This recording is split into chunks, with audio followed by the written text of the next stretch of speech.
हेर्नुहोस् है साथीहरू, डोडो चाहिँ अस्ति ब्रुनी गएकोदेखि चाहिँ अलिकति टाइम पाएँ कि त यो डिलमा गएर होइन, आँगनको डिलमा बसेर उतै हेरिबस्छ। एकछिन अब उसँग बातहरू गरेन ओरेन भने चाहिँ एकछिनमै ऊ त्यहाँ गएरै उतै हेरिबस्छ होइन।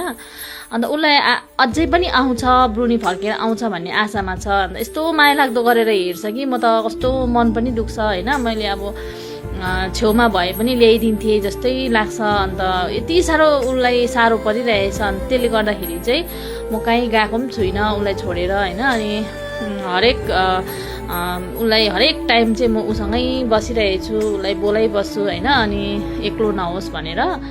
अन्त हिजोदेखि यता काम हराएको पनि छुइनँ।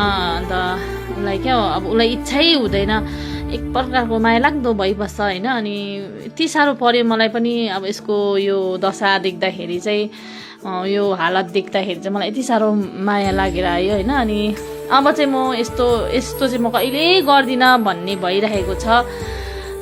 यसको हालत हेर्नुहोस् त साथीहरू।